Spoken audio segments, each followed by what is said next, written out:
Eh bien, what's up les gens, c'est Pintos et aujourd'hui on se retrouve pour une nouvelle vidéo. Et aujourd'hui vidéo sur Sanseiya, tout simplement.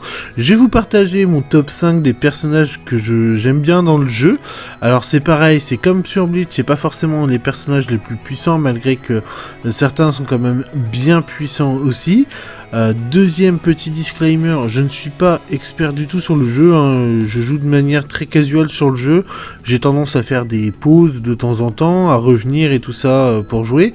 Je n'ai pas tous les personnages du jeu, donc forcément oui, je ne les ai pas tous testés, mais bon voilà, j'ai testé certains personnages qui eux m'ont beaucoup plu au niveau du gameplay, entre guillemets, hein, je veux dire du gameplay, et aussi du chara design, et tout simplement parce que il me rappelle des bons souvenirs de l'anime Sanseiya. Donc voilà, c'est les petits disclaimers de début, histoire qu'on parte sur de bonnes bases avant de commencer tout simplement. Aujourd'hui, le top va vraiment aller du personnage que je préfère, mais que je préfère le moins, jusqu'à celui vraiment que je préfère le plus. Donc, pour commencer, premier personnage que j'aime bien, qui va être en bas du classement, ça va être, pas le Shonades, ça va être le Sagal Maléfique. J'aime beaucoup le Sagal Maléfique, que ça soit au niveau du chara design, hein, tout simplement il a un chara design qui est vraiment, je trouve, très stylé. Au niveau de ses compétences et tout ça, il est vraiment très fort, hein. C'est un excellent personnage qui, bien couplé dans une bonne équipe, vraiment va faire d'excellents dégâts. Après, pourquoi il n'est que 5ème? Tout simplement parce que les personnages qui sont au-dessus, je les ai plus joués pour la plupart. Et je les préfère un peu plus, que ça soit au niveau du gameplay, qui va peut-être me correspondre un peu plus. Le 4ème personnage en partant de ceux que je préfère, il faut que je le retrouve, il est où? Alors, where are you, petit bonhomme? Je ne le retrouve plus. Voilà, là ça. Le Chion du Bélier en surplice. Alors, il est moins fort, je trouve, que le Sagal Maléfique. Ça, je suis assez d'accord là-dessus. Mais je le trouve quand même très fort dans son gameplay. Ce qui me fait le plus aimer que Sagal Maléfique, ça reste le chara design. Je trouve juste full chara design, hein, par rapport au Shun classique. Bon là je l'ai avec ses habits, mais même par rapport au Shun classique, je le préfère en armure sur place. Le petit noir lui rajoute un petit côté sympathique. Mais ce que j'aime aussi, c'est qu'au niveau du Shun classique, il a un gameplay plus intéressant, je trouve. Il est bien plus puissant et plus polyvalent. Après peut-être que je me trompe, hein. Certains me diront mais non, c'est une grosse merde, mais moi je l'aime beaucoup. Je le joue de temps en temps. C'est vrai que c'est pas un personnage que j'ai beaucoup joué, beaucoup moins que le Saga, parce que le Saga j'arrive à le faire match-up avec certaines de mes teams plus facilement que lui. Je pense qu'il faudrait que je le joue un peu plus pour mieux apprendre sa mécanique et peut-être l'intégrer dans des équipes qui lui correspondraient un peu plus. Donc voilà, lui c'était donc le 4ème.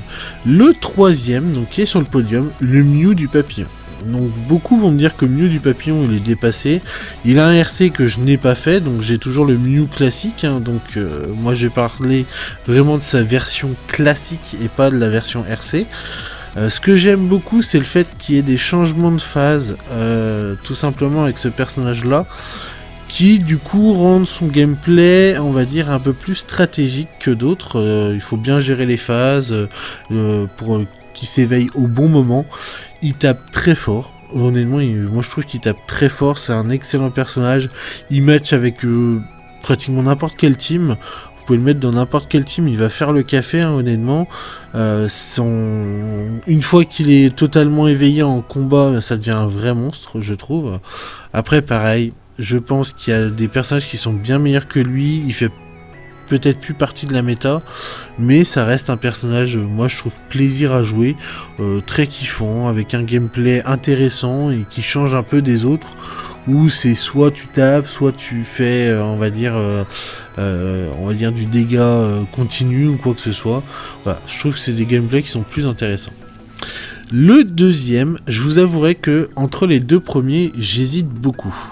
Parce que d'un côté, il y en a un, c'est uniquement, je vais dire, pour le design que je le mettrais premier, pas pour la puissance au combat.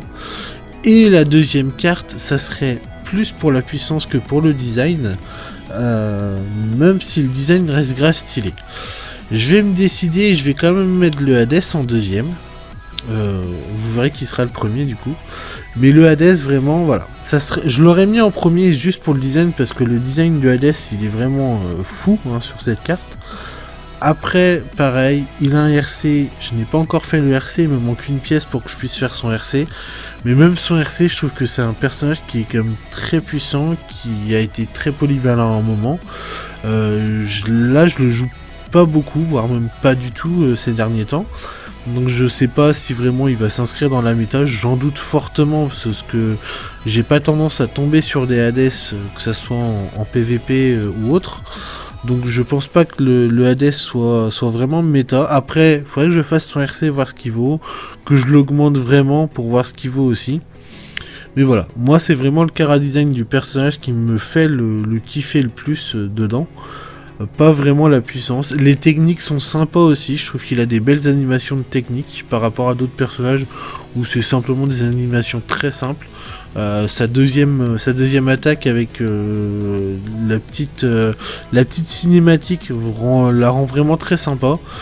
Il peut être très puissant, je trouve. Hein, le fait que voilà, une fois qu'il a éveillé son deuxième pouvoir, bah, il peut se régénérer. Donc c'est vraiment plutôt pas mal. Et la première carte, c'est tout simplement l'Athena Exclamation. Alors, en termes de design, je la trouve très sympa. Moins sympa que la Hades quand même, mais je la trouve quand même très sympa. On a quand même les trois chevaliers, les trois petits chevaliers d'or dessus. Cependant, ce qui la rend vraiment folle, c'est son attaque à 3. Qui fait des dégâts monstrueux honnêtement, bien monté avec les bons cosmos et tout ça, je pense qu'on n'est pas loin de one shot la plupart des personnages qui seront on va dire un peu sous-montée ou sans vraiment les bons cosmos dessus pour se défendre. Elle fait vraiment d'extrêmement de dégâts. Le fait qu'on peut jouer les trois personnages, bah, ça rend son gameplay on va dire un peu plus stratégique et qui permet d'être plus réfléchi pendant la battle.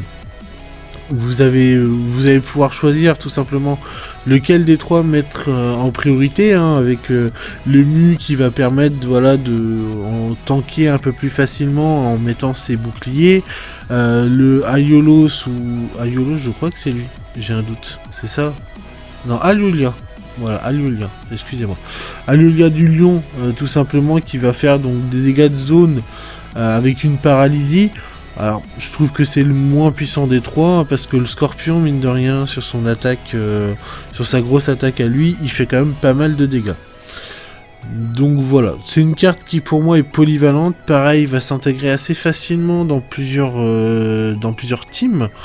Elle va venir comboter avec beaucoup de teams, elle joue assez facilement entre guillemets toute seule je vais dire, donc c'est plutôt sympa, c'est une carte qui reste indépendante mine de rien. Donc voilà, j'espère que ça vous aura plu, n'hésitez pas moi à me dire dans les commentaires si vous jouez au jeu, quelles sont vos cartes préférées, et si vous souhaitez plus de vidéos sur le sujet, et quel type de vidéo pourrait vous plaire.